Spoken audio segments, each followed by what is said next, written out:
Ọlọ́run. God. Really? Àwọn people ò rí yẹn àbí? Wọn ò rí pé ó mọ̀ òun ni àbí wọn ò rí yẹn?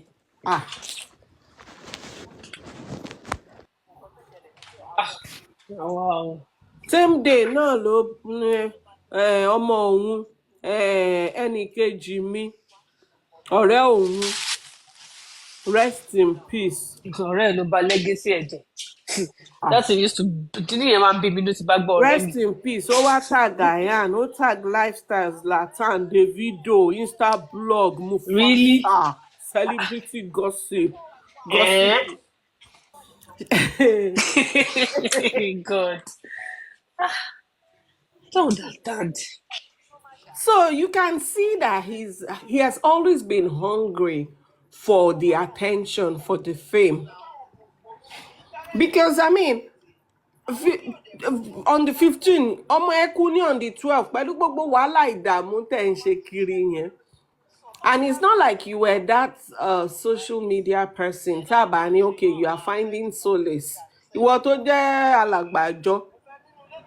Don't you have people coming to commiserate with you at that point in time? Why should he be on Instagram? If not because he's just a bloody attention seeker. Do you know he still went to pray on that land today? What? This morning he went to pray on that land. That is confusing to me. What is the motive of even Bosrat? I saw Bosrat comment. Understand. Bosrat was like, what is this? What is happening here? They now brought the video down. I'm sure Bosrat was irritated. What's this? What's going on here? I think the man has got a bit of autism in his system. No, that's disrespect to the real people who are autistic.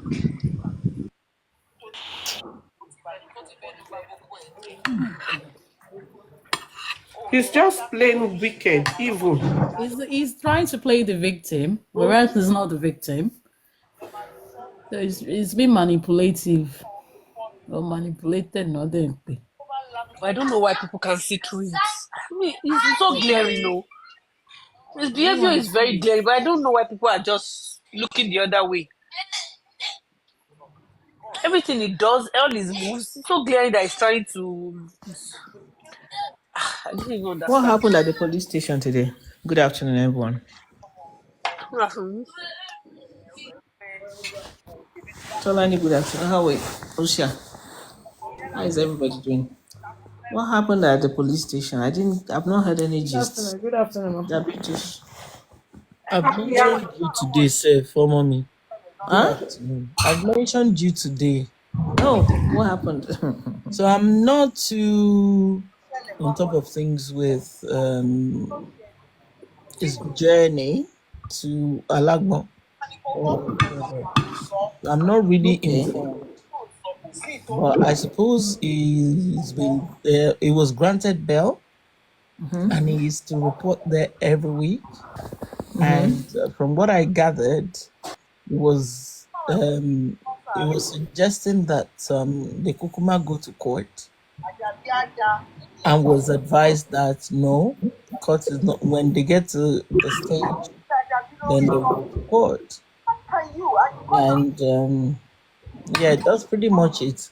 And I think that Enyiku came online ranting about the whole situation and started cursing her only child and casting aspersions. Okay, I get it. Yeah. Oh, wait, he wants to go to court. He wants to take son. who to court. He wants to take who to court. No. Josie requested to go to court, from what I gathered. With what? With what is he taking to court? Like, are supposed to come into the station every week to report, because he's required to report every Monday.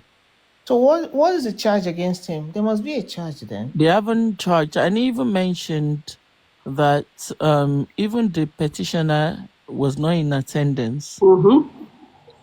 So yeah. So he's just reporting, and if you say they bailed him, then it means it's something really No, serious. not him reporting. His attendance is required at the station every week. Oh yeah, then it means whatever it is, It's a serious thing. It is a serious thing. He Yeah. doesn't even know It's that it's not a gonna joke. be And I don't think a long ride for being him. Jesse understands that. It's not about ranting, it's about understanding or comprehending the situation. So all this shouting that she does, she needs to sit down, sit back, and go and understand why they're doing that to him. It's Their something case serious. is just a matter of the a one-eyed man leading a blind man. That is exactly what's going on here. What they should be doing is, trying to dig deep exactly what it is and find a way out of this matter for him. Because it means it's something serious, something that will make them ask you to report every day to the police station. It means that thing can send you to jail, to prison. I want to really share. Anyway, I just heard. I think I stumbled upon some. I listened to them today through Temi's thing, and they were really really fighting themselves. What did aristocrat do? I didn't get the real story. The British. I know you know the story. I have no clue. I don't. Yeah, no, what happened? Yesterday, after the live that Baba had, so Aristocrat went on, I think Papayano show, and it was lambasting Baba that nobody can even ask him about why he's been going to Alagbo, that they are just doing pity party. That why is it that Baba has not come out to tell them, give them feedback about what happened? Everything is shrouded in some kind of secrecy. Yes, that is like those people are just trying to cover a lot of things. That why is Baba going back on Monday? That instead of people to now ask him all those straightforward questions, they are doing pity party, praying for him. He was just lambasting, so you now came for him. Okay. Now we always come for anybody that speaks against Baba. So And Okay. it was chairman's turn as well this morning. no, that was because he came here yesterday No, yeah, for no. chairman. Apparently, they were angry about why chairman keeps going everywhere. And look And they at said he the. went to Temi's platform. That he now came again to Tolani's platform. They That were is not like he's happy with about us, that. yeah. And he was telling us about the management team structure, whatever. So that was one of the reasons why they were insulting him.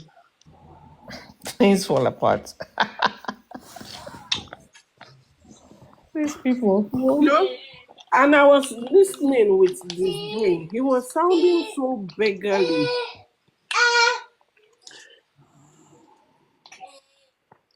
I can't imagine at my age.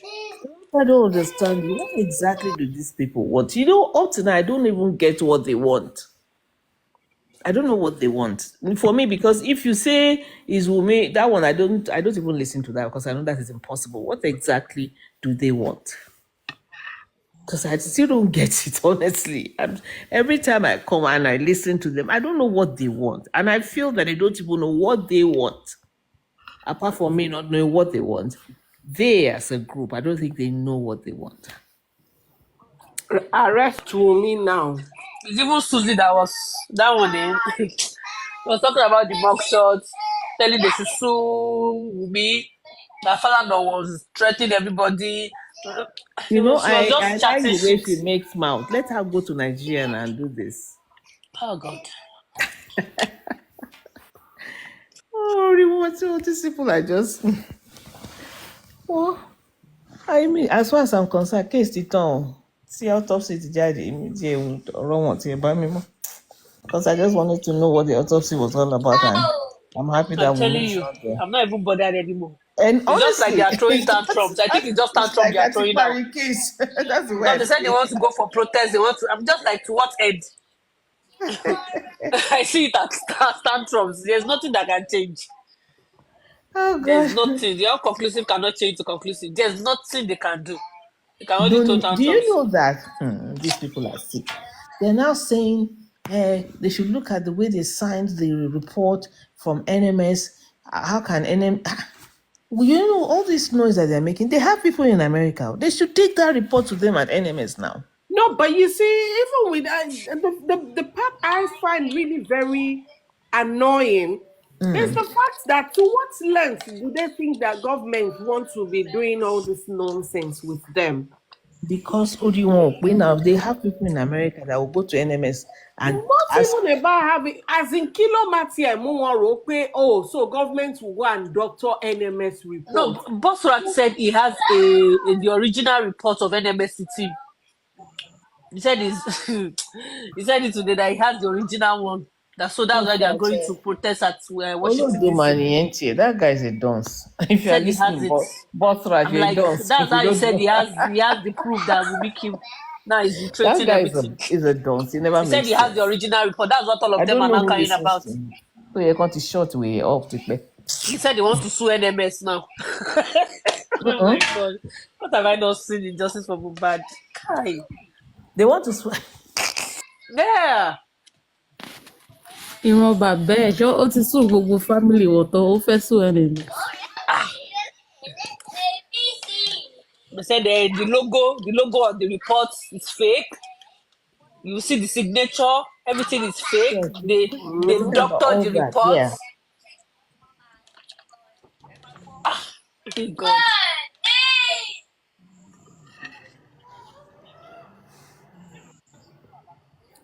So why will NMS doctor report, or why will government doctor report? Our people, you only want to Pé kí balẹ̀. ló ṣẹlẹ̀?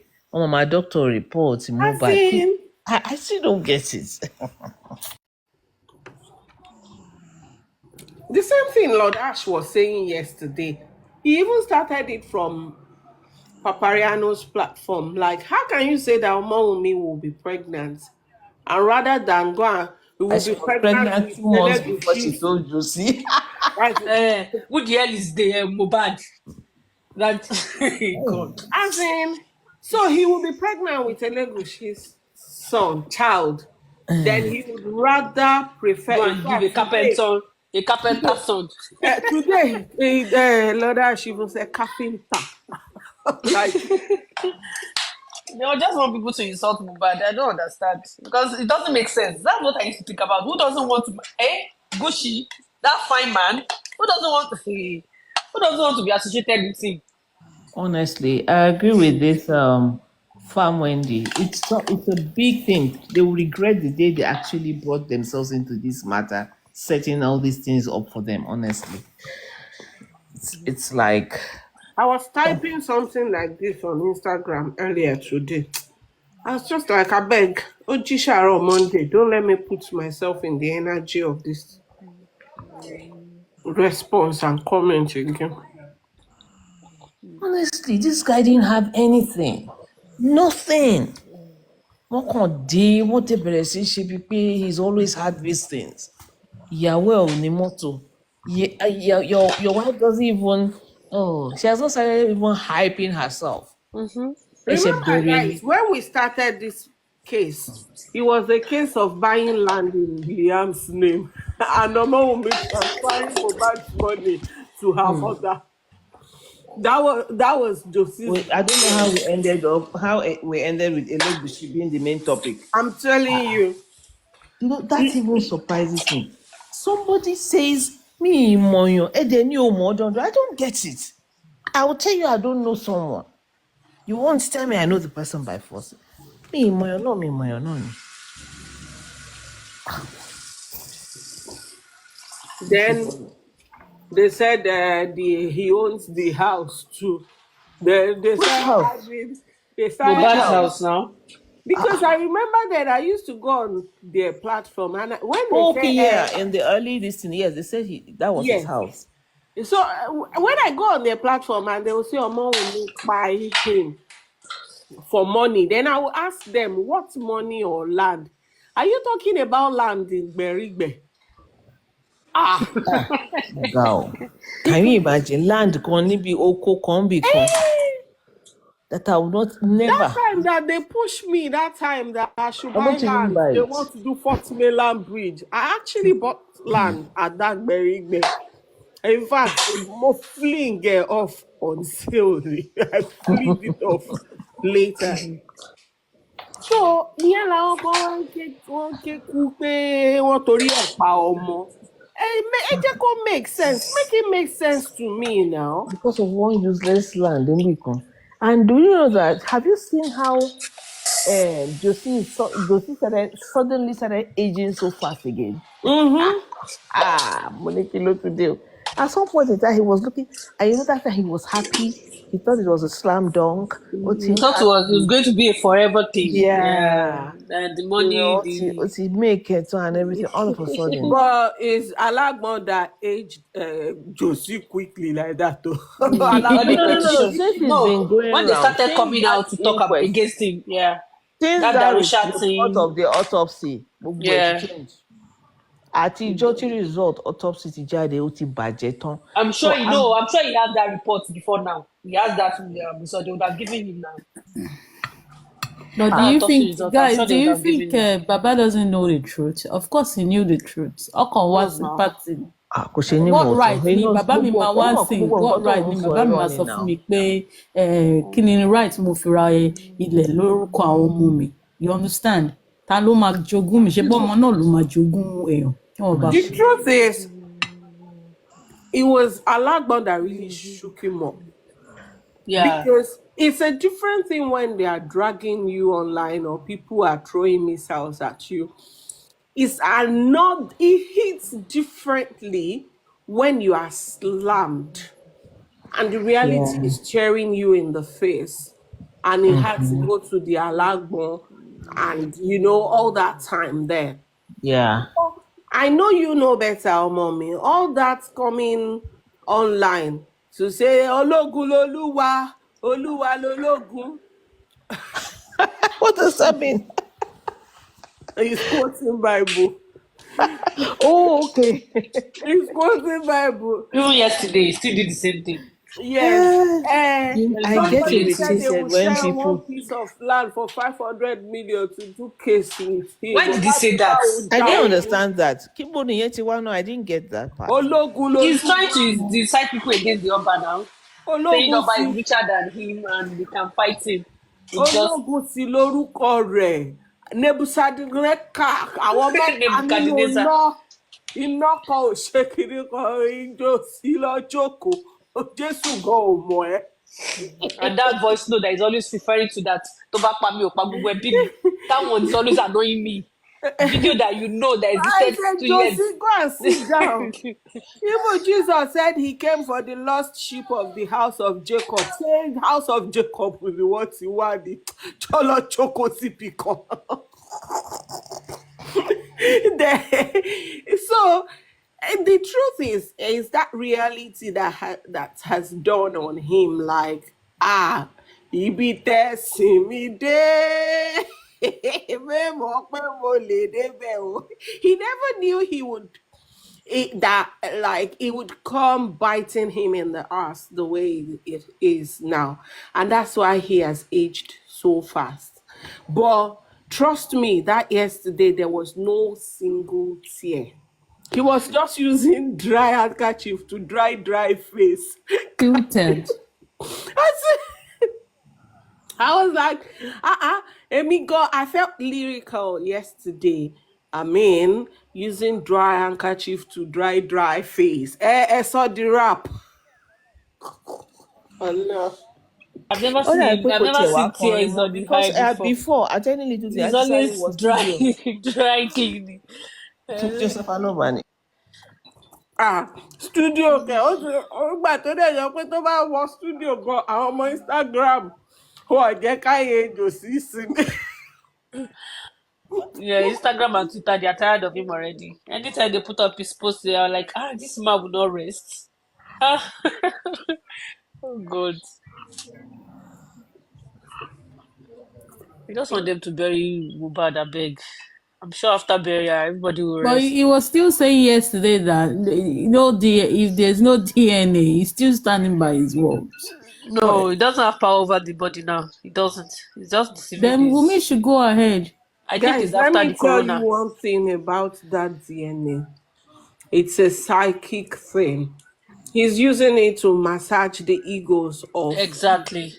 of his purported supporters.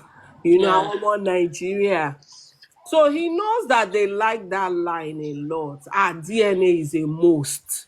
Yes. Not Did you but. notice a comment here yesterday a nurse that was saying she been they've given her Wumi the court order, not knowing it's writ of someone. So some people actually believe that the court order has been issued. You Yeah, understand? Yes. I got tired of So when I saw education. it yesterday, again, I was like, wow. So people still believe that there was really a court order. I got tired of educating for I beg. Sorry, can I ask something? You know, in the beginning of the thing, Iyabo actually went ahead at the funeral home. Is the office still there? If it's you, would you still be holding offer for somebody? Jesus God, Baba, backlash everything. Yeah. No, I think if Wumi is the one in charge now, I think wọ́n Yabo will still yẹ try kó and lo help her. kíní. I think so. Ó yẹ kó lo kíní yẹn o. alókọ DNA ṣe motive yẹn. No, Àwọn èèyàn jòsí ò lè afford burial yẹn o. Olóṣì ni kíní yìí, ó máa ń lọ kiri ni, bóyá máa ń kọ́ kiri náà nìyẹn, that user. Bóyá máa ń kọ́ kiri náà nìyẹn tó máa kọ nonsense kiri. No, User wo nìyẹn? Who is I that? thought that person is a part of us. No, that is particular thing. Bóyá máa ń kọ́ kiri nìyẹn. Bí káwọ̀ tí ẹ rí kò sí picture kò sí nǹkan kan ẹranko ní gbogbo ẹ̀rú máa ń bà wọ́n ò láyà nǹkan kan. Ẹ máa gbọ́ ìgbà tí mo ṣe fídíò pẹ̀lú Liam lẹ́yìn mo ṣe bá hello motive the motive ó fẹ́ mo ní Kí ni ìyẹn máa ń dùn wọ́n o? mo ní motive ẹ máa gbọ́ mo ní motive alọ́ba. DNA motive. is the motive àwọn olódo. no ṣe bẹ́ẹ̀ rí ibi DNA ṣe mọ̀ sí yẹn ṣe rí pé wọ́n gbé. Mo fẹ́ rẹ́rìn yóò pa. mo ní DNA ṣe mọ̀ ó ní ó ti dáhùn DNA ṣe mọ̀. Ó dáhùn. Mádà yẹ ẹ láàmú ṣó ti gbọ́ lọ bàbá bẹ́ẹ̀ tó ń ṣẹ̀sìn kiri fi yẹ lẹ̀. Mo àti mo wá ilé mo ṣe hello motive ọlọ́ba the motive how are you? Ó fẹ́ yín báyìí mo ní o tiẹ̀ ti mo orúkọ ẹ̀ the motive ló tún fọwọ́ sókè mi the motive yẹn ẹ jẹ́ mo ti bẹ́ẹ̀. Any year is part of us because it was when I was talking about DNA is the most. Like the every type of DNA is a motive. Ẹ mọ̀ pé ó dùn wọ́n ní pé ó ń fi bàbá ṣe ẹ̀yẹ ó tún fi àwọn mi tún fi bàbá kó máa fi bàbá sunkún. Gbọ́dọ̀ torí tiẹ̀ pé. Lórí Ogun Face platform dọ́jọ́ yẹn wọ́n fẹ́ lè máa sunkún gbà tó gbọ́ pé ó tún fi wá ṣe yẹ̀yẹ́ ó tún fi wá. Mo rí tán play ẹ̀ bẹ́ẹ̀ wọ́n play bẹ́ẹ̀ olóṣì eléyìí. Ó tún fi wá ṣe yẹ̀yẹ́ ẹ̀yìn ìbàjì nǹkan tó. No, I respect me o. Mo ní ta ló ń dẹ̀ láàmú ó ní DNA ṣe mọ̀ sí DNA ṣe mọ̀ sí gbọ́ kí ló dé. I like to be jare. What doesn't kill me will only make me stronger. I like it for her. Ìfẹ́ fẹ́ máa ṣe mí ni. Ẹ tẹ̀ dúró mo fẹ́ béèrè kankan lọ́wọ́ yín tí wọ́n bá tẹ̀ ní pé nǹkan lọ ṣe jòsí lọ́la ìjà èmi máa tẹ̀ lè rìn báyìí. Wọ́n láwa ni they will accuse us. Wọ́n làwọn alápá jòsí ni o. But if anything happens to Wumi's enemy, they will say it's Mohbad that killed her. Yeah, people. Because bí jòsí ṣe ju ọrùn sílẹ̀ lánàá yàyà mi ti já o pé àjòsí jọ o má sọ mí lẹ́nu o lóògùn o ẹ bá pe nọ́ọ̀sì fún jòsí o. Kò sí kankan tó ṣe jòsí part of manipulation ni. Jòsí lóògùn o jòsí tó jẹ́ pé ó ń calculate go for me. Said is hypertensive. Ó ń calculate owó go for me burúkú. Owó tí ò lè jáde. Then she said diabetes. Wọ́n ní release owó go for me yẹn fún wa. They said Papayano has gone to collect his own 200 pounds. That's what ẹ ti dá 200 yẹn màá tó ti dáwọ́ yẹn ni mo ti mọ̀ pé kò ní jẹ́ kí jòsí gbádùn. That one don't get used. You don't collect. Màsí Papayano ti contribute ni mo ti mọ̀ pé àjòsí ti gbé.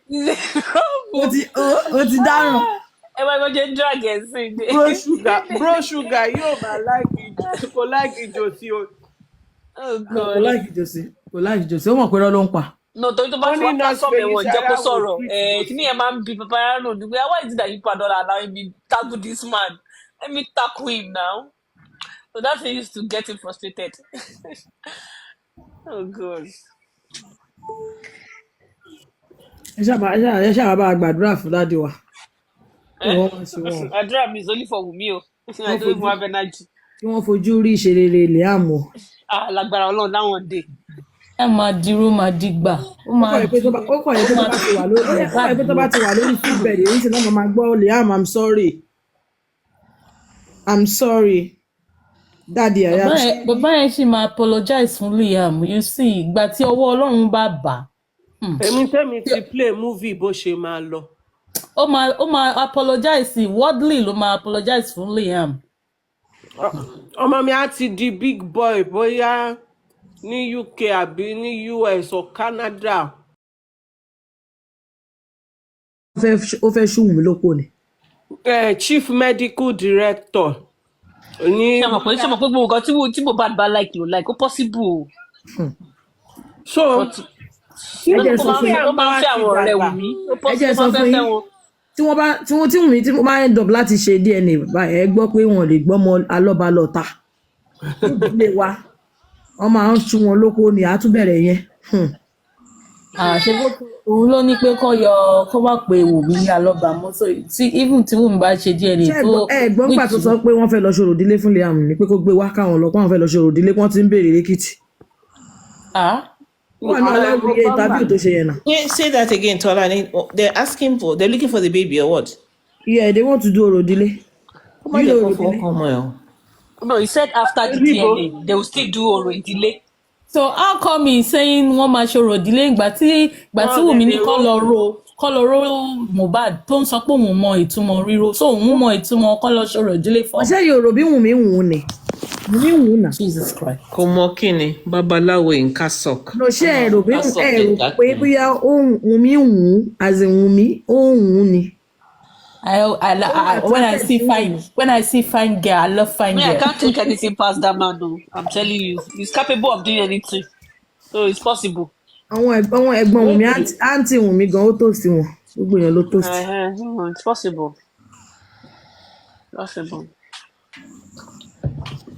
nǹkan tó ń plan fọmọ yẹn Ọlọ́run no be small thing. tọ́wọ́n bá tẹ Liam yẹn wọ́n á fi kọ́ pálára ni o. You should not even allow it. mo ti gbọ́ téèyàn kan tún ní òun máa wá sọ ń ta pé òun máa ní pé òun máa sọ ń ta pé ìgbà tí Wùmí àti Mohbad tọ́jọ́ láṣepọ̀ lọ́jọ́ yẹn ni Mohbad somersault òun ló pa. mo lè tètè sọ fún yín torí tó bá wá ṣe ṣó tó bá sọ ń ta ẹ lè tètè mọ̀ pé mo ti sọ lẹ̀. ṣé yẹn make sense. àwọn ní pé àti ó ti jẹ́ inconclusive yẹn pé wọ́n ní pé wọ́n ti sọ pé wọ́n ti sín gbẹ́rẹ́ sí Wùmí ní ojú ara ni pé bó ṣe gbé báyìí bóyá somersault nìyẹn. ṣe but autopsy ò ṣe approve yẹn so that one is just for their pocket. wọ́n ṣàfẹ́tà yẹn náà ni fún gbòòrò fáwọn èèyàn káwọn èèyàn tún máa sọ yẹn náà ni. àwọn èèyàn ti já àwọn èèyàn ti mọ bó ṣe ń lọ people don't believe them anymore. léyẹn wà. Osha is being playing. ẹ jẹ́ kí a gbé tó léyẹn wà kí ṣe ó ti lọ súnlé. I think he's doing it on purpose. ó ti rẹ̀ ní bóyá ó ti ní ìrọ̀bá. ó ga ọ. What's cooking? Kò sí kò tó fẹ́ sọ ọ́ sí ní àwọn náà ìmú nothing they can say that will shake. Dada money o make I go poly. But you know when was his name? Prime Boy came out with that rubbish that Mo only slept with. No. Ẹ mọ nǹkan tó ṣẹlẹ̀ nǹkan tí wọ́n. Hold on, please. Okay. With Omowumi once. Of course, we know it was all cooked up. In fact, they've agreed to what he should say when he gets out. Yes. But what I find... You can you imagine Joseph Aloba started using that as a reference? Exactly, that's where I'm going. When they allow Percy talk. Exactly where I was going. Like he started using Prime Boy's statement as a reference. Ibe Motoku Baba is finished, honestly. Kí ni wọ́n fẹ́ expect lẹ́nu suspect nínú. He's a narcissist. When he started using that as a reference, I said, "My God!" So you Prime Boy tó jẹ́ pé according to humanity, Jew. Prime Boy tó jẹ́ pé according to wọ́n ti ní tó bá ríra fún lẹ́mẹ̀wàá wọ́n máa jà lẹ́mẹ̀sán. Ìyẹn lẹ sọ what of ìtọ́ sọ pé wọ́n bam tọ́lẹ̀ sí sọ. Ṣé mọ̀ pé good thing ni pé Prime Boy did not say that at the station. He only said that ní corona last time. So what's my brother long pa? Ó sọ bẹ́ẹ̀ nínú statement ẹ̀ tó ti ṣe sí tẹ́lẹ̀ síwájú. So ẹ fi gbogbo Ó ti commit perjury tó sọ pé kán disregard nǹkan tó ń ṣé gbogbo yẹn wọ́n ní ìtumọ̀ ní ṣé àwọn yẹn rí tiwọn rò? Ṣé àwọn yẹn rí gbogbo nǹkan tó ń sọ corona yẹn wọ́n rí tiwọn rò? Òpó sì lọ ṣe ń bẹ̀ náà. Ẹni tí wọ́n celebrate ẹ̀. Onírọ́. Mariel, it's actually the fact that he started making Crime Boy a reference point. Like, ọ̀rẹ́ ẹ sọ. I mean, ọ̀rẹ́ ẹ sọ nírọ̀lẹ́. We've been dragging matter for like 8 months. Ó ṣe wá ní ọ̀rẹ́ ẹ sọ nírọ̀lẹ́. Make it make sense. Like, after all these months, you've been demanding for DNA, and initially, I don't know. People don't Freedom. Real. There was even a video of him that I was saying that how can people be saying Liam is not for Mohbad? So that one has even nullified that. There was a video of him saying Ó that. sọ pé When the first came out, Timothy as he wanted. That was when he said only K-leg. Me more only K-leg. Please, whoever has that video should share it. Dr. Molara, you should be on Amebo. That time it just came out from. You remember that Buki was even dragging him that time that the baby is for him. There was a time that that time it just came out from the prison when they just built him house. Okay. That he was supporting. We was like, why have they not buried him now? Why have they not buried him now? I thought Why you can they were be saying? Yeah. I'm talking about Prime Boy now. So that thing he said in Corona is nullified. It doesn't make sense. We were saying it now. I'm talking about Prime Boy, yeah. I understand now. So it doesn't make sense what he said. I don't know if people are following this sequence. Okay, initially it started from, Nigerians want the DNA, so he wants to do it for them. Then next, he shifted onto, they talked about placenta. It was after the placenta, he remembered that they didn't give him placenta. He wants DNA. Then again, he jumped. Suddenly, because she used to go and sleep around. Ṣé mọ̀ pé àwọn voice note ẹ̀ tó wà lọ́wọ́ mi yẹn òun ló bà kéèsì Jòsí jẹ́, ó dùn wọ́n bá kàn máa parọ́ lọ níbi wèrè. Especially your Gufe platform, they don't like you there. They insult you like. No Gufe platform nìkan ni everywhere ni. I support Nigeria, my country. Everywhere ni. Then after all those 3 rounds, imagine now coming with the dumbest of them all. Ọ̀rẹ́ ẹ̀ náà sọ wípé ẹ̀ẹ̀kan ló kọ̀ bá ṣeré yẹn. Ọ̀rẹ́ tó jẹ́ suspect. The way you even call Prime Boy ọ̀rẹ́ yẹn máa ń bí mi nú ọ̀rẹ́. Is that one ọ̀rẹ́? It's Bella wa. It's Latan wa. Friends that they did baby shower, we didn't see him. Naming ceremony, we didn't see him. He wasn't there. Yeah. So all of a sudden, he was there on his last day. Mother is not so. He stopped being his friend a long time ago. Hello, how are you? Long time. Hi, good evening, everybody. Hi, Mufasa. I like the fact that they were able to call him out on the TVC show. The ladies. I missed the ones you guys did for him. I was on a 4-hour phone call. It pained me. I heard that you people took him to school. I loved it. It was overdue that. Then he still went back and faced the wrath of his people. I saw that today. Oh God, I saw that today. And did you see how he always gets soft when it gets to them? Yes, they have his rod. That guy has no balls. Literally, ballless. Even on Leti today, he was saying, I don't know why they were insulting me. I don't know why I did. When he was with them, when he was on Lati, he couldn't talk. When he got to Lenti, he started having bravado. Really? Yeah. In fact, you see the part that he said, that he knows why he was that he knows how to bring the opponents closer. I was almost going to jump into my phone and go and jump on his nose and say you are a big time bloody hypocrite. He was trying to Because gather information here now. That's what he was trying to do. of That's course why we he kept know. calling Tolani, Tolani, Tolani, can you talk to me? He wanted to. You see, let Small me but tell you mighty. what happened. Let me tell you guys. Small but mighty. Ekalema. Let Good me tell evening, you guys sis. what Good happened. evening, How you You sis. doing, know, babe? I'm not too bad. we were on Papariano's platform yesterday. Okay. Tolani was there, myself and Lord Ash and the rest of us.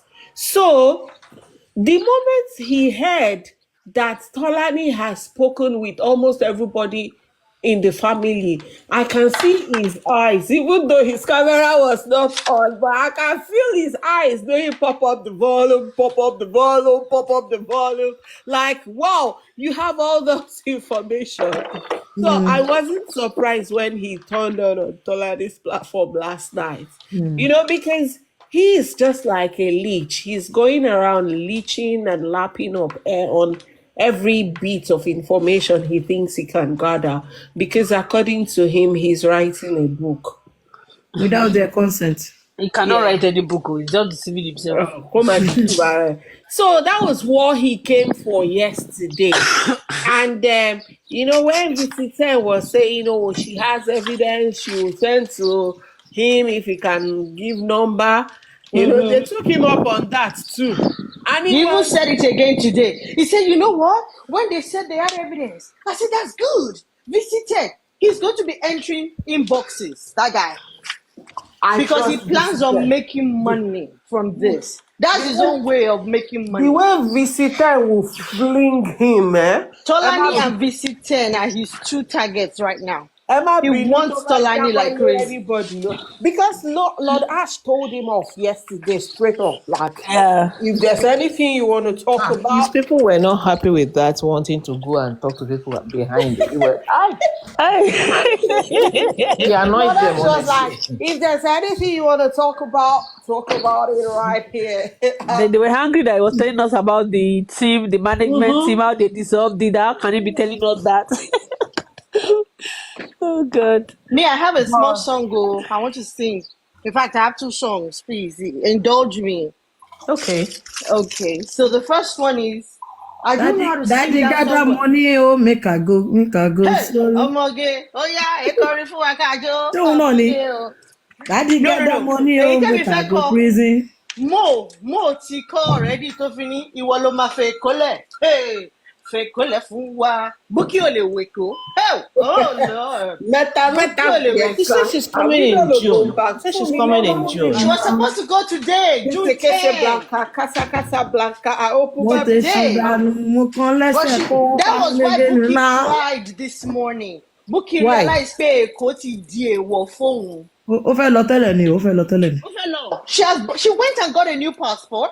Bukky was going to go. She didn't know it was going to be this hot. She thought it was because at that time the She king thought had she not would, yet she would started go to picking people Nigeria up. and people will welcome her as like a Yes, celebrity. yes. I'm sure she's regretting it now. She didn't know that this thing is going to go She this deep. come back by Danny to And the way they are Mafeloba. dealing with Josina, I'm sure she would have realized that, wow, this thing is deeper than I Yeah, thought. nǹkan tó Yeah. ṣẹlẹ̀ nìyẹn, àwọn arífà cases àní àti Josie yẹn, òun ló put her off and she Airport, was, not in my she's really in pain. Yeah. Ẹkún tó sun yẹn But was she the said ẹkún she will of come. Nobody her will do life is over. anything. Oh. No, she did a show yesterday. Oh, mommy, good evening, ma'am. Oh, Ó good. ṣe What did show she say? lánàá. Ó wá sọ pé àwọn èèyàn wá sọ ó wá ní or is it the one the day before tó fi ní tó bú ọba ó bú ọba gan. Ó wá ní I'm not going anywhere. Pé don't worry. Do you think I'm stupid? That I'm never going. You think I'm dumb? Do you think I don't see everything going on? It's never happening. I'm not going. Oh, She now thank gave an update this morning that 4 people came to see that she didn't really, because she's supposed to go today, that she really didn't go. That's why she now, I've not watched that chat, but Tolani, I was listening. I just got home from work. Yes, we need to let that thing go viral. What she did to Liam this morning. You want me to play it now? You want me to Let's play it? play it, because I have not heard it, but I heard it was terrible. You want me to play? Okay, let me play it for you. I would say that don't let us play it. Okay. Okay. No, it's the one that she's saying she was crying that I'm No, that's not The the Liam one. one. Oh, not the Liam one, the one that they said she was crying. It was this Which cry? today too. I heard there They was didn't say she was tears, crying there was about coming. cursing, but I think the tears was about the fact that kò lè lọlé mọ́, Èkó ti dèwọ̀. Mo ti fi sílẹ̀, ó ní Èkó ti dèwọ̀ fún. Okay, that's the one of today that she was cursing Liam, Abby. Yeah, it's the same. Because It's I the didn't same watch show. it. Okay. Me too. I didn't watch it. I've just gotten home. Liam I think That is why I wanted she to know was that what angry led now to it. and crying today. They She's said she was pissed now off because she cursing. realizes her life is over. I've not watched it too. Ahead. I wasn't even interested because But she was invited. Let me tell She you, was what is invited serve paper ni. I heard Interpol called her too, but she has not gone. Kò tí ì sòótọ́ ni wọ́n ti serve No. paper. Emma Gbo, yes. Interpol, they invited her. I have it. I have it with me. I have the full things with me. Madu taggings àti oríṣiríṣi nǹkan tó ń lọ I have a copy with me. Invited. Good. That is what is the Invited, frustration. And this is not the first invite. She has got several invites. She was invited and she wanted to go. Due to what is happening to Josie, she's now looking now at realizing. hey, tó bá fi lè máa treat bàbá wa òkú báyìí. Tọ́wọ́ bá bà òun, tóun ò ṣe yìí òkú. Tóun kì í ṣe ìyá òkú. Tóun bá débẹ̀, òun á gba bail, òun á dẹ̀ lè máa come and go. But tó wá realize pé if they could do this to the grieving father, òun máa dàbí very dark man. Oṣù kan òun lè má jáde. Wọ́n ti serve wèrè paper ní Interpol. Ṣẹ́rí èyí tó máa hàn jù ṣé mọ̀ pé ti Liam share gan lórí Twitter. Ti Twitter yẹn wọ́n really share gan nígbà tá a gbé sórí Twitter. Àwọn èèyàn and as we put it on Twitter we were tagging Interpol bá ṣe share. And so many people did the same thing. Yeah, mommy, that's what we said already. So ti Liam yẹn mo ti cut ẹ mo ti gbé photo. Yeah, share it with me on the green app so that. Okay, I'll send it to you, Freedom. No, I'm saying what we shared that time that she said he should be kidnapped. Yes, okay, yes. That one, yeah. No, this one we are even saying let's take it to X again. No, not this one. Okay, this one you want to take it to Twitter too. Okay, good. Yes, that one let's that we take took it. to Twitter. The number of thing, retweets. Tibakari tweets alone, I got at least 300 retweets on that alone. At least, honestly. Okay, I'll send it to the base. You see, the annoying thing about her old videos is Yoruba Oshiru Mama so. I won't be surprised if she's cursing. I want BT City. No, we will still share it. Of course. Ibi tí Joe ti sọ pé tí mo níṣẹ́ ẹ̀dá ọ̀tọ̀ tó ní mi ẹ̀dá ọ̀tẹ̀ Nàìjíríà ló béèrè yẹn rí gbogbo That one went viral. That went ó fẹ́ viral. kú èmi mo kọ́ tẹ̀ mo ya gbójú ẹ̀ sí mo ya táàgì Which gist one? bàbá Told him táàgì without gbogbo Annie. tí wọ́n ní wọn ò dá ọ̀tún She Liam said she didn't doubt him. It's tí mo ní dáàdì ṣẹ́yìn dá ọ̀tọ̀ ọmọ yẹn ni pé kì í ṣe ọmọ yìí ni ó dá irọ́ òun ò dá ọ̀tẹ̀ wọ́n Nàìjíríà ló ń béèrè Nàìjíríà ẹ ti dáràn. Me and lover, I sharing this lover. Come go and read the comments there. ó wà lórí star blog náà gbogbo èèyàn gbé gossip me ó fẹ́ kú èmi kẹ̀tí bá rí Josie lọ́kọ́ bàbá yà gbà bò mí Josie á fún mi bọ̀ ni. Mo fẹ́ kọrin fún Josie o ẹjọ́. Ibi tí Bukky sí Josie dé. Josie ò mọ̀ pé òun lè débẹ̀ o. Tó bá rí Bukky ó máa gún lọ́bẹ ni o. Ibi tí Bukky sí Josie dé. Josie ò mọ̀ pé òun lè débẹ̀. Èèyàn á fẹ́ ṣe nǹkan ayé àwèrè. Ó máa fọ́ imú lórí mi o. Wọ́n dislike mi burúkú gba àwọn wèrè yẹn. Inbox mi ńkọ́. Wọ́n máa pè mí tó bá pè mí lórí fún even trying that you go. Èmi tó ń bá ti rí mi báyìí immediately pé wọ́n you know it's like you have this fly thing tó fi ń pe ṣíṣí. Immediately I'm like drop her before they even say anything. I won't even say anything. I'm just passing through. Wọ́n á ti ní block her. That's mo kàn máa ń rẹ́rìn-ín pé ṣé yóò ní sòótọ́ fún mi. No, wọ́n máa fẹ́ bẹ́ mi sọ̀rọ̀ o. Ẹ kálẹ̀ o. No, èmi wọ̀n kí. Mo ṣe kọjá lọ́dọ̀ kan fílẹ̀ mo ṣe kọjá lọ́dọ̀ kan fílẹ̀ lẹ́nu. Mo kọjá lọ́dọ̀ kan fílẹ̀ lẹ́nu ṣe wá. Tọ́ládé wà ń bì orí wọn ò pé. They don't like talking to me. My own are insults. Immediately they see me, so now curses will go start the rain. àwọn ètì mi kú. Won't take him waste. Sister Tolani, do you know why they like to talk to you? Because they know you have information, so they always want to see if they can They get want out. to talk to you. No, but in my own case, but immediately tí in bá my ti ń sọ own jòsí case, àwọn ètì mi máa ń I sọ jòsí. usually Ara wọn ní woman hate wọn gbélé hate wọn. ni. Ara wọn ní hate because tí bá ti àwọn sọ ló pé kàn. The jòsí last one. Ara wọn kọ̀ ó tọ́. So àwọn No, then you know ara I wọn do ní a hate. lot of this thing.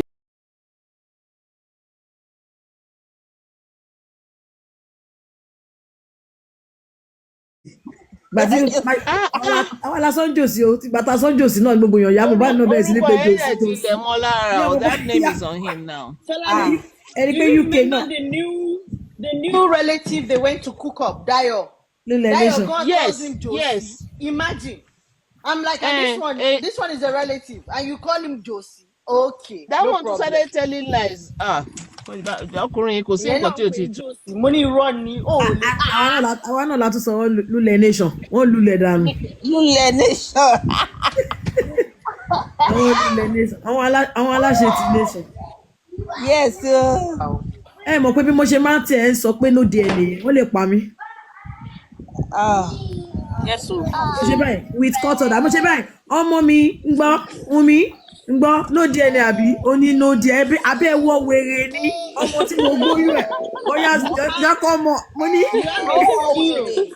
You have a skill Ọmọ tó of já síta. winding Papariano's mad followers up. You are the egba to the Especially bomb that on queen. That queen will platform. say, Tolani, Tolani. bẹ́ẹ̀ ni ẹ sọ olóṣì akọ́kọ́. One man gets high blood pressure the minute they see Tolani. High blood pressure máa wọlé. Mo rántí nǹkan tó sọ fún Tolani lánàá ìgbà tó wà lọ́dọ̀ Papariano. Ìgbà tẹ́ lọ tán tí gbogbo yín drop. Ní wèrè yẹn ṣé èwo nínú wọn ni ṣé Somani àbí kan nínú wọn? Ló bá ní, you know how to wind people up. You will come here and you'll be saying things that you know we get our heads to be kidding. Mo ní fún Tolani máa ń ná wọn lẹ́gbàá o. I love it. Because Tolani will say, ẹ wá gba DNA yẹn. Mo bí. ṣé mo pé yẹn go viral ibi tí Wùnmí ti pè sọ́dọ̀ mi tí mo fi sọ pé Wùnmí ń gbọ́ DNA no DNA tó ní no DNA mo ní wo with cut order ṣé kí ni no DNA ká ẹ gbé cut order mẹ́wàá wá ó wà lọ́dọ̀ jésù lọ́wọ́ ó wà káàkiri lórí Instagram ká ẹ gbé cut order mẹ́wàá wá ọmọ mi ó ní àbí ẹwọ́ wèrè ni ọmọ tí mo lóyún ẹ̀ fóṣù mẹ́wàá jẹ́ ń sílẹ̀ mi o jẹ́ ń sílẹ̀ mi o ṣe bọ́ ní. I love the next campaign. Even July, there's no cause for cut order. Kí ló ń jẹ́ bẹ́ẹ̀ mo ní with DNA with cut order no DNA kẹ́ ẹ ṣe cut order mẹ́wàá máa ní fún yín DNA wọ́n ṣe bá àbúrò lórí burúkú ni ẹ Tọ́lání ó ṣe máa lọ́ọ̀ nígbà orí yóò pè DNA kọ́ DNS ni. Bó ṣe rántí lady tó ṣe tàbí lórí iṣẹ́ TVC yẹn ṣe bó sọ woman yẹn náà sọ náà kó tó bá fi lè grant DNA kó máa sùn gan pé. Kí ló ń jẹ́ DNA irúgbó ni ẹ ti ń bọ̀.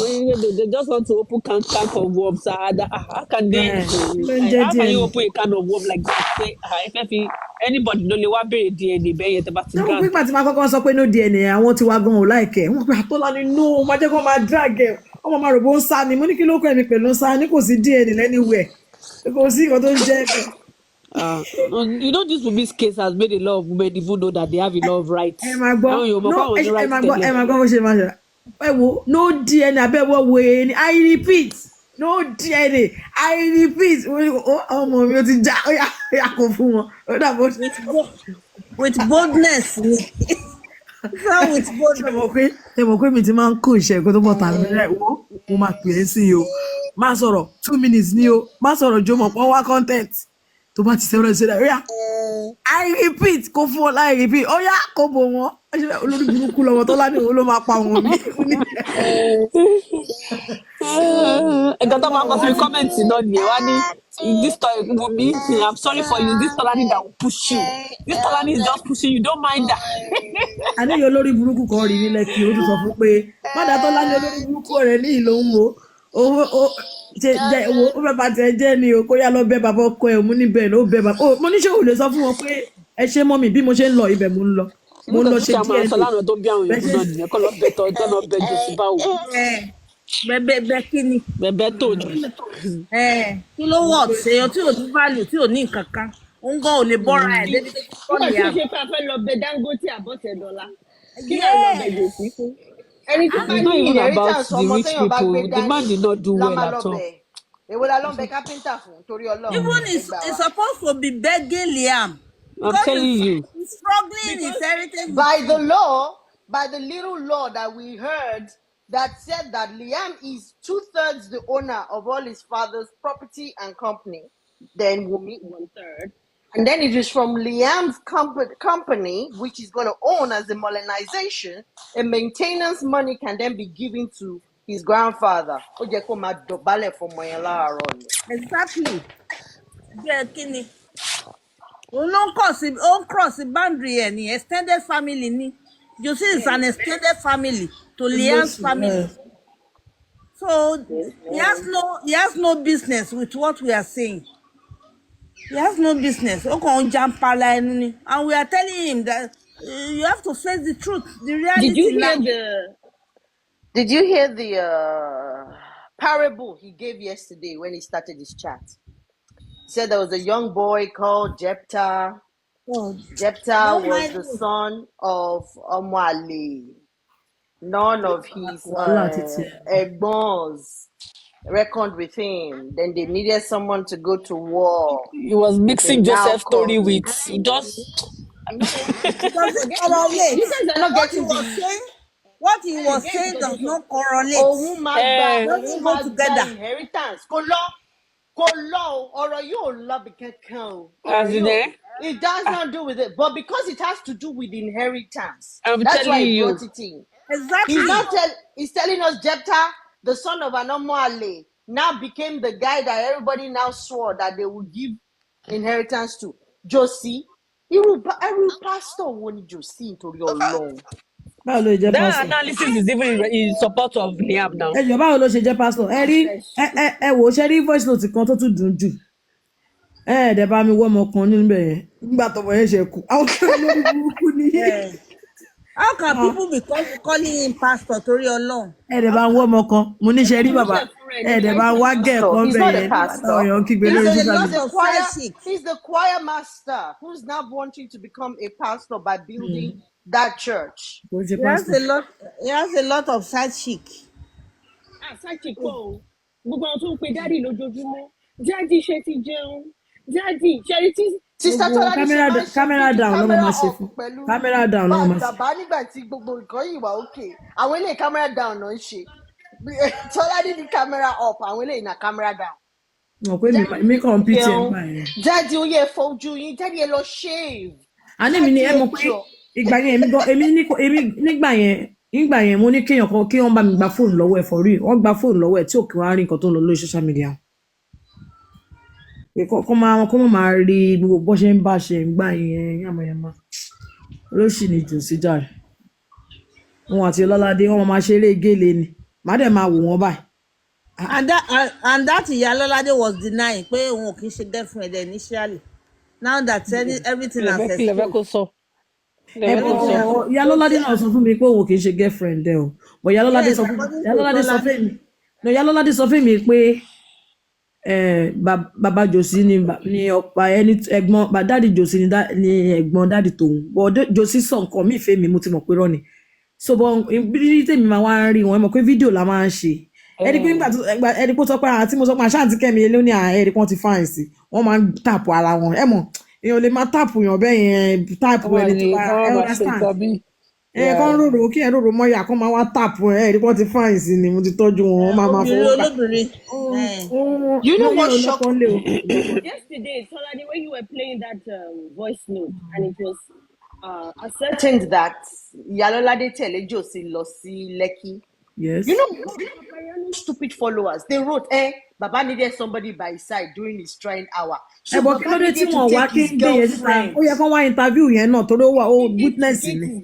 Took his girlfriend to where his son had just died. How does this make sense? Okay, and again, ẹjọ́ onípo lọ sí. They show up at their own brother's pie. Can their daddy Alhaji, kí daddy máa bọ̀, kí daddy Musa chick dání wá wo brother ẹ̀. How would you? Ṣé ayádùn nǹkan tí mo sọ ṣe rí nínú fídíò eléyìí kan tí mo play fún wọn yẹn ó kọ́ ẹ pé nǹkan tó bá fẹ́ gbọ́ ló fẹ́ gbọ́. Ṣé mo pé nínú ọ́díò yẹn Iyalolade sọ ìgbà tó débẹ̀. Ọjọ́ bó ṣe débẹ̀.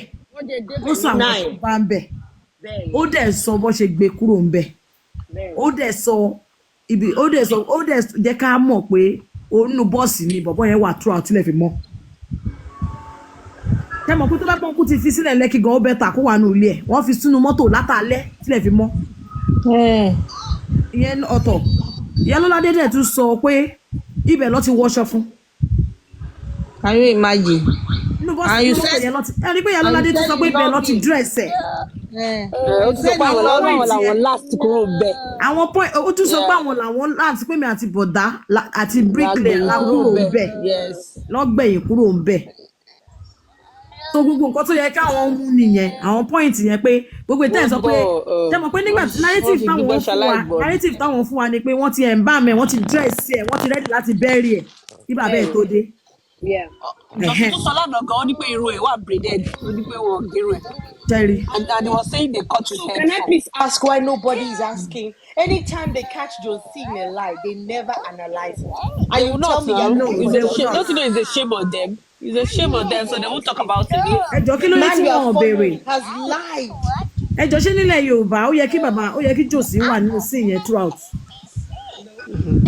kí ló tó pọ̀ Even ọmọ kiri fún. that Mr. Dayo that came for interview for him, Okoba now, he was like, the blessing came to, Let me that tell you was the the person new that called him. narrative Papariano wants to put out. That's why I was arguing with you yesterday. He has been saying for weeks, I know you're always on his platform, so am I, I'm always there too. He has been saying, Wumi Larry don't die yet, so Wumi lo si. Wumi àtàwọn wọ́n ọmọ ṣò yẹn ibi ló tí sí. wọ́n ṣò pé Because they she's realize there, that yeah. Baba has committed a crime. yes So ṣe they ni pé want wọ́n to ṣò make ibi tí it look. ẹ jẹ́ kí n sọ ọkọ̀ fún yín bàbá ń try láti yọ ọ̀ra ẹ̀ bẹ́ẹ̀ ni pé Then, nítorí pé wọn ò mọ̀ nǹkan táwọn ọlọ́pàá máa sọ mọ́ ẹ mọ̀ pé nígbà tó ti jẹ́ inconclusive yìí they might want to use other things láti ilé ìlú wọn. ma'am, you so got it. for the fact that pé òun lọ sí yẹn is against the law so wá try láti wá gbogbo pé mi ìsínbẹ̀ o mi gbọ́dọ̀ rírú ẹ̀ ọjọ́ mi ò gbọ́dọ̀ rí bí and you were there. Apart from he was there, he was the one that choreographed the whole event. Exactly. Òun ló lọ ní kọ́ rúkọ. Òun ló sọ bí yes tán bá ṣe ni pé Ìyálọ́ládé náà Òun ló sọ dá pé bricklayer wá. nígbà táwọn kúrò ń bẹ̀ ẹ rí pé nígbà Was tó the ń one- sọ ṣe ni pé nígbà Was tó the ń one that sọ directed me then. mi ò yẹ ẹ rí pé nígbà tó ń sọ It's the ìgbà tó Baba ń Isiku sọ now. ṣe ni pé ìgbà tó ń sọ ó sọ pé ó sọ pé èmi wá ó ní mo wá kúrò gbogbo ọ̀rọ̀ tó ń sọ kò kí n sọ pé Ìyálọ́ládé wà ń bẹ̀ ẹni tó máa yọ Ìyálọ́ládé kúrò Yes, ma'am. ó ní pé ìgbà tí mo wá kúrò ń bẹ̀ mo wá trek ibi ẹ̀yẹ jìnnà tí ò sí mọ́tò irọ́ ló pa Ìyálọ́ládé ló gbèrò Yes, wọ́n ma'am. drive ni ẹni pé Ìyálọ́ládé sọ pé mọ́tò mi mo gbé jáde. They heard that a car carried Baba. Nobody said again, pay Baba No. trek for 3 hours. Ẹ They má did dá not, wọn they lọ́pàá. did not analyze it. Before yesterday, did you see that Soma girl showed him the video of Mohbad? And he looked at it. They were now bashing the girl in the comment section. My girl needs to be slapped. How can you show a man his child's body because you needed to prove a point? And Josie was even looking at it, say, me already that, before people now said, Emma Womo. but do you know sold him out big time. ṣe ní gbogbo nǹkan tẹ̀yìn ń sọ yẹn Josie máa ń lọ wo ó máa ń lọ sí burial ground ẹ̀ ó máa ń lọ sí. Wọ́n sọ pé kìnìún yẹn ó tún sóde ó sẹ̀lẹ̀ out pé bàbá yìí máa ń wo kìnìún dáadáa. Because he looked at it, people were now telling him there that he should don't look at it, don't look at it. People were now bashing It Soma was in the so comment section. hypocritical when they Very, said very. at the inquest he walked out when they wanted to show them images. I want to say, Sister Tolani ti já wa sí pé every 3 days lẹ́yìn lọ sí morgue kí ni ó máa ń lọ lọ́bọ̀ bẹ̀. òkú ẹ máa Ó ń máa ń wíṣí lọ pé ẹ lè mú nǹkan lára òkú yẹn ó fẹ́ fi ṣe nǹkan No, ó fẹ́ wọ́n fi lọ jẹ́- bẹ wọ́n jẹ́ kán- ó wọ́n fẹ́ jẹ́ fi lọ kán bẹ fún- mọ́ Wọ́n fẹ́ lọ fi stab wood ṣé bóyá bọ́ọ̀dì yẹn lára ṣé ògbó no possible wọ́n kan ṣe. kàn máa ń jẹ́ kán wo ni wọn kí wọ́n máa supervise wọn kì í jẹ́ kán fọwọ́ kàn. Ẹ mọ̀ pé ká ló possible wọ́n lè lọ stab bọ́ọ̀dì yẹn. ó máa stab ẹ̀ tó. Yeah, he can do that.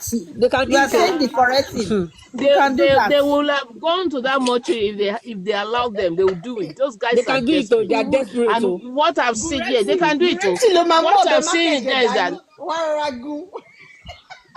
we're Ọ̀bẹ dealing máa with a pẹ̀jẹ̀ lọ bunch fi of gé fried criminals. rice. Mo ti rí yẹn I'm ti sure that's why pẹ́. they keep going Mo ti there. rí They yẹn are ti marine pẹ́. loophole. They Because are of about marine placenta, loophole. Liam's Exactly. placenta, if he can so painful to him up to today. Can I tell you something about these people that makes me upset? Let's do an analysis. I have heard Gorexi say on so many platforms that this application that they made to say they want their own private autopsy, that in the laws of the coroner, while a body is still with the chief coroner, nobody else can conduct their own private They autopsy. can't even touch it. They can't even touch it God because bless you. yeah. But how come they let them run with the stupid narrative that it's because the government has been compromised? That's why they're not giving us the body.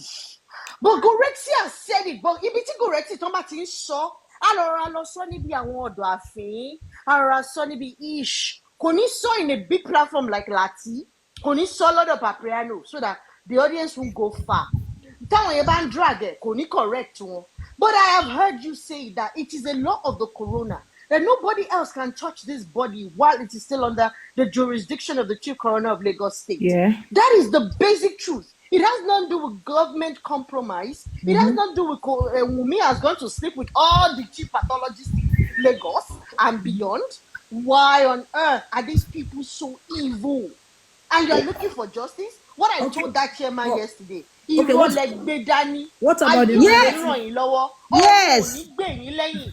Ní orúkọ bàbá ọmọ àti ẹ̀mí mọ́, gbogbo bí tẹ́ bá gbé sí, ìṣẹ̀lẹ̀ máa jákulẹ̀. Nítorí bí ẹ ní sáà láti kọ ojú sí wíńdò yìí àti ọmọ tí ò ní bàbá.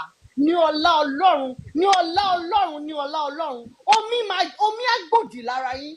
Ilẹ̀ máa kọ̀yìn sí yín. Ọ̀run máa Àdúrà tì yẹn ti mọ́ wà yín established nítorí pé ẹ already. ṣe búburú yìí níwájú Olúwa. It's I don't know what established. came over me to pray this prayer, but this is evil. Your prayer is established. what about the narrative of death certificate? Can you imagine? Ó mú death certificate yẹn dání, ìyàwó ẹ̀ mú dání, kò jẹ́ ká rí ọmọ yẹn gbé sí mọ́ṣúárì. Wọ́n dẹ̀ ń béèrè, ó dẹ̀ wà ń bẹ̀ nígbà tó wọn ọlọ́pàá ń béèrè. Yes. Can I please say something? You are right, Tolani. Anybody to support Josie is evil. Josie is Gorex's best. They talk every day, they see each other. Gorexy knows that it is lawyer, whatever that guy that went to collect that doctor's report later. But any day Baba comes out on his platform, ìyàwó ẹ̀ ní pépà yẹn lọ́wọ́ kò fún mi. He went on Oyin Momo, ìyàwó ẹ̀ ní death certificate kò fún mi. Ó lọ sí Aláyọ̀ròyé. And this is Gorexy, who is the moderator and administrator. Káwọn èèyàn lè sọ pé ìyàwó ẹ̀ yẹn ní nǹkan kan ṣe ń bẹ̀, kò fẹ́ kí ó fẹ́ kó ẹ understand. Nǹkan tó ṣẹlẹ̀ nìyẹn, ṣé mo pé from day one nǹkan tó ṣe nìyẹn. Wọ́n gbé Wùmí ní ayé lọ́wọ́ ni. Ipe ibi tá a bá rò ẹ dé, ibi tá a bá rò ẹ dé. Ayé ní ìgbésí ọ̀rọ̀ ẹ, wọ́n bá wa pa ẹ́. Nǹkan tó rò ó máa ṣẹlẹ̀ sí Wùmí nìyẹn. Wọ́n mọ̀ pé àwọn abiyamọ ayé máa dìde. God is on his throne. Mufasa ṣe mọ̀ pé tí máa jẹ́ pé tó bá jẹ́ pé kò sí voice note pé òun mú mi lọ ṣe àdúrà kó róyún nìyẹn. Bẹ́ẹ̀ni. Ó máa lóhùn mọ́ pa oyún yẹn ni. Ṣé mo ṣáà? Exactly. In fact, Tolani, you have done a good job. A perfect Ó máa lóhùn mọ́ pa oyún yẹn ni. Ṣé mo kọ́ fẹ́ parọ́ pé gbóyún yẹn wá tẹ́lẹ̀ ní bóyá àwọn tó fẹ́ ṣe Ẹ nìyẹn. ti ẹ̀ wọ́n fẹ́ parọ́ pé gbóyún yẹn wá pé oyún yẹn ló fi mọ̀ ọ́n ọmọ bó ṣe jẹ́. Yes. pẹ̀lú voice note yẹn gan, ó yẹ sọ fún ẹgbẹ́ ẹ̀kan ni wọ́n bá sùn tó dẹ̀ doyún. Which means ó dẹ̀ tún máa ń sọ nǹkan tó ń sọ ni pé àwọn ọmọ kó ti lóyún 1 month kó tó wá bá òun, àṣó ti lóyún kó tó wá bá mi pé kí n gbàdúrà fóun. Imagine. Calculate it. Papa and okay. Wumi went to see Baba in July. Okay. Oh, yeah, count from July to April. Okay, by April, woman, you were pregnant. Nǹkan tí bàbá lọ, because it's always seated on everybody's platform. Then again, ibi tó ti sọ whatever pé they say, àwọn ibi tí ò láì kò máa gbọ́, ibi tó ti sọ fún mi pé Liam gbọ́mọ yẹn lé mi lọ́wọ́, ó dẹ̀ yà mí, ó yẹ rẹ̀ sí ní yà mí ní fọ́tò. Ó ní pé kí n má bẹ̀bí jẹ́ má bẹ̀bí jẹ́ yẹn, ó ètì ẹ̀ kú. Ọmọ mi ni má bẹ̀bí jẹ́. Kí má ẹ mọ̀ pé kò tí mọ̀ pé ṣe mọ̀ pé kò tí mọ̀ àwọn gùrẹ́sì ń gbà yẹn, kò tí mọ̀ gbogbo àwọn ìwèrè yìí ń gbà yẹn. Kò tó fà á nìyẹn, owó ò tí wà involve nígbà yẹn tó ń sòótọ́ fèmí yẹn. Ọmọ mi ni má bẹ̀bí jẹ́, ó wá ayé ẹ wo, ayé ẹ já. There's something Josie said recently he has never said before. And I think it is the spirit of Mo that is pushing him to say certain things out. I forget where he said it. He said there was a time Mo was sick. Mo said, "Tí bá rí bàbá mi, mi ò ní sùn." Remember that phrase? Did anybody hear it? Yeah, my soul. Does anybody remember? Go on, go on. Only more so if I don't see my father, I won't sleep. Oh no, sick. Only bella she close. But when Josie said it that day, he paused. He paused. Something hit him, and as the thing hit him, it hit me at the same time. I said, Baba, tell Baje Pomo Iloso. He's going to take you with him. Because he has said it. What is so silly? Only team Barry me on soon. That means your hand is involved in death. It may not be a physical one, it's spiritual. It is so silly. Only team Barry Baba me on soon. That day in that interview, Josie paused. He said, imagine you were And you remember I've been saying it. Remember I've been saying it pé Josie wọ́n ti ní tí ò bá ti rí tí ọmọ yìí ò bá ti kú kò ní rógòlò. Ṣé mo pé wá grant tàbí ó wá ní pé ògo òun ló ń lò. Bẹ́ẹ̀ni.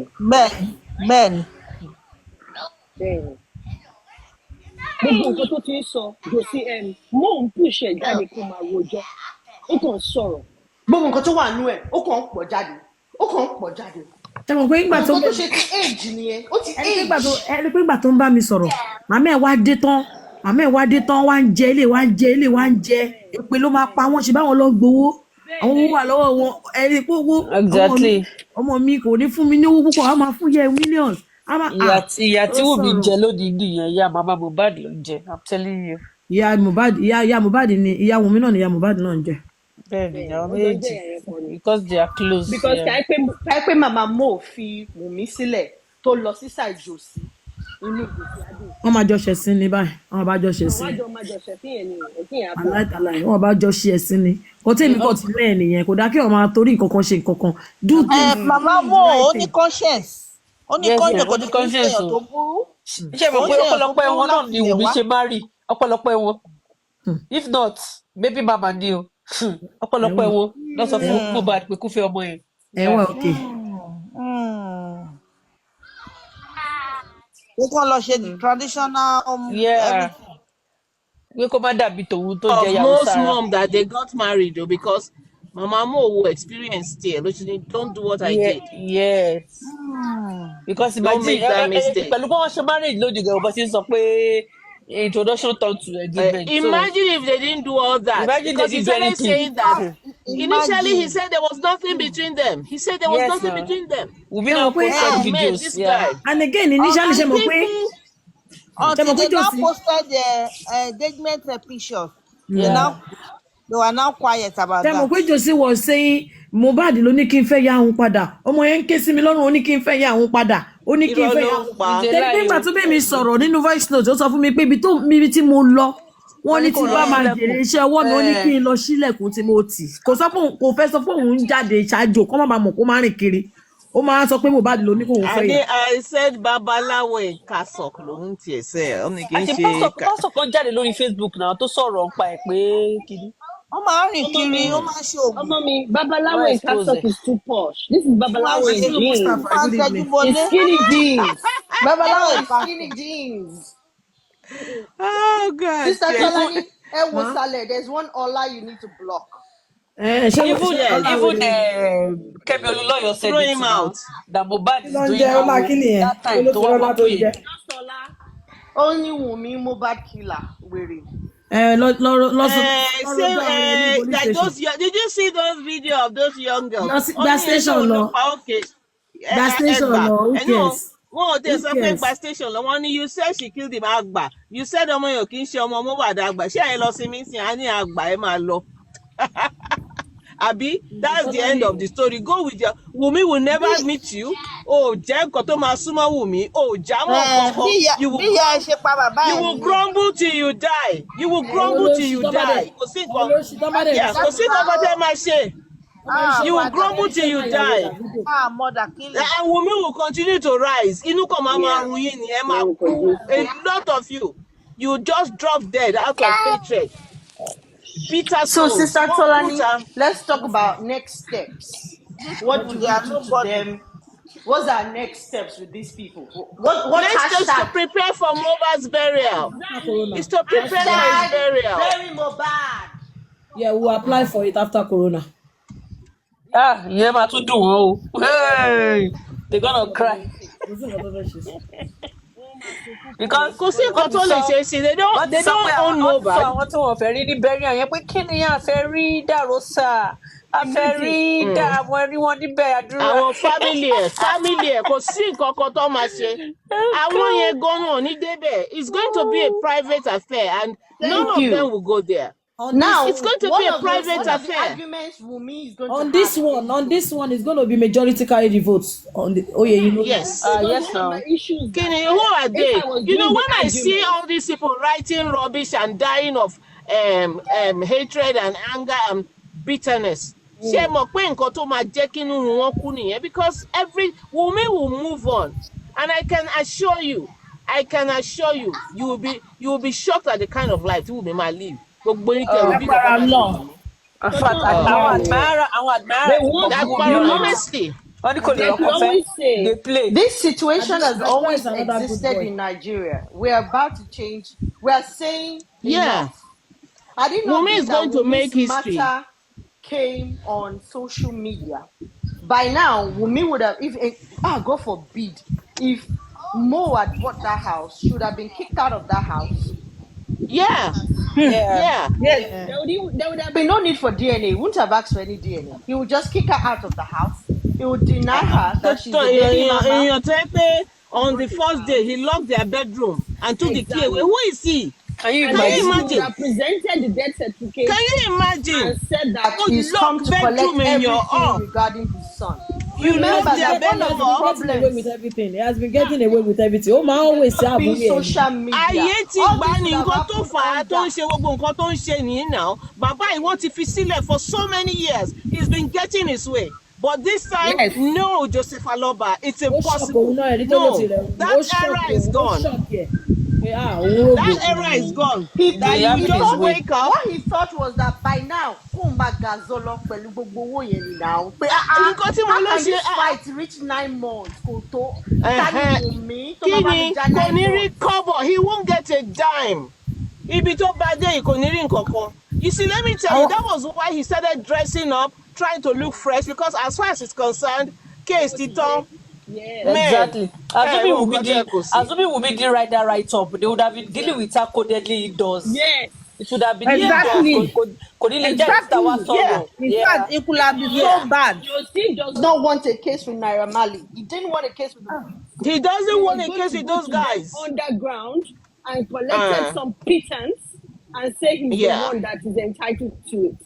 That is Oh, why He it's ran get away it, from sir. Baba Falano because he figured that why did you go to Falano? I No, don't Baba want this kind Falana of will drama. have busted him. So kò fẹ́ No, yẹn. even Mohbad's lawyer, respect for Mohbad's lawyer. They said that Already, guy Baba said Fala not lie. boss here now. They said even that guy said no. All what he was looking for is that estate. Wọ́n ti bọ́ ṣé wọ́n máa bọ̀ stage yẹn lọ wọ́n ti expose yẹn now. But do Kò you kàn ní guys tì- do you guys know the kò kàn ní conditions? tìjú ni. The conditions still stands. I mean the Yes, conditions. now. the P&A Ó máa lọ ṣe conditions. l'Amẹ́ríkà, ó máa lọ ṣe, ó máa ṣe tọmọ tiẹ̀ gan, ó máa ṣe But tarẹ̀. Sister Tolani, According to a legal expert, that would not be decided in court. That is when the court says no DNA, get out.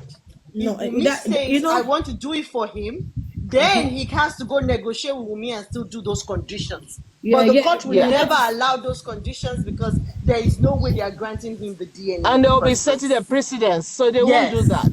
They're Yeah, not that- going to they- grant him the DNA. That's so what they- if the that's what they conditions said. happen, yeah. That's what they said. They said To be Wumi can take him to the side. He and Wumi and the lawyers will say, "Okay, Baba, ó lò máa ṣe fún yín ṣùgbọ́n bye ló fẹ́." yeah, Tẹ́ the bá fi lè condition. ṣe lè, Ẹ mọ̀ á pé nǹkan tó ṣẹlẹ̀ ni pé the court order is part of the conditions. Yes. Okay. Condition Once ni there's pé no number court one, order, then there's no number condition. one, the DNA with Mohbad. Number two, Yeah. ó máa fund gbogbo trip. One in Nigeria, one in America. Number three, ó máa ṣe gba court order. It's part of the conditions tó máa meet. Ẹyọ kan ní court order. Tí ò bá dẹ̀ ti So, lówó tí ò kò bá sí DNA náà nìyẹn. Kò sí the order.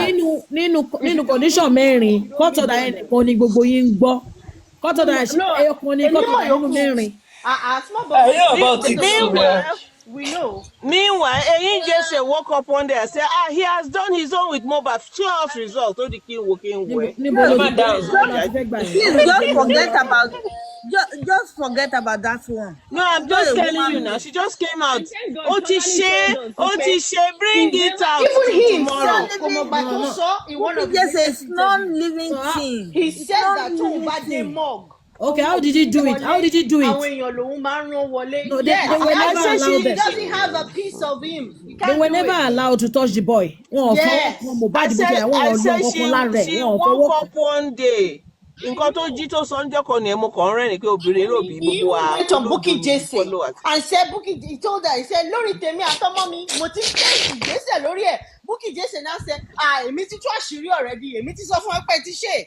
Ẹ má worry, èmi ti sọ ṣé ló fún ti ọ. rí ṣe ṣé ó ti ọmọ tí ò jẹ́ kó fara ọwọ́ kan kò fọwọ́ kan ọmọ yẹn náà wọn ò jẹ́ kó súnmọ́ náà. I love Wọ́n kàn máa ń ṣe fún wọn máa this ń wò man. ni. If only you see the way they said they crucified Jesus Christ.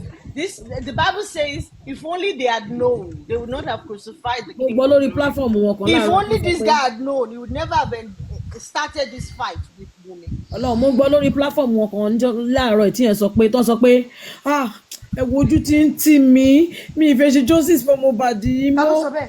Èèyàn kan lẹ́yìn níbi tó ti pè wọ́ ní orí TikTok náà ni ó wá sọ pé ojú tí ń tí òun ò fẹ́ ṣe justice for Mohbad yìí mọ́. Ẹ ò tó òun ò wá òkè òun ò sùn gbogbo. Okay, I heard her, yeah. You heard her. Result yẹn ti bẹ̀rẹ̀ mi jẹ́ result yẹn ṣe kinní kan ṣẹ́yìn òkè I heard her. Olójú affect mental health òun. ẹ máa gbọ́ ó ní pé àgàtọ́lá nìyẹn àwọn yẹn wá ń rí Joyce máa gbọ́ Tọ́lání máa sọ pé small but mighty ó mì pé àwọn small but àwọn ní àwọn babaláyé lẹ́yìn olórí burúkú. Mo gbọ́ olórí lè affect mental health òun gan ohun tí ẹ mọ nǹkan tóun máa ṣe mọ́ báyìí. She was really and she wasn't joking o. No, she wasn't joking. Ó fẹ́ máa sunkún ni. Ó ní pé kí n gbọ́ Tọ́lání ni a máa ní small but mighty that mean pé Wùmí small ṣùgbọ́n ó ní àwọn babaláyé president tó máa. ìyẹn ló máa fún yín justice.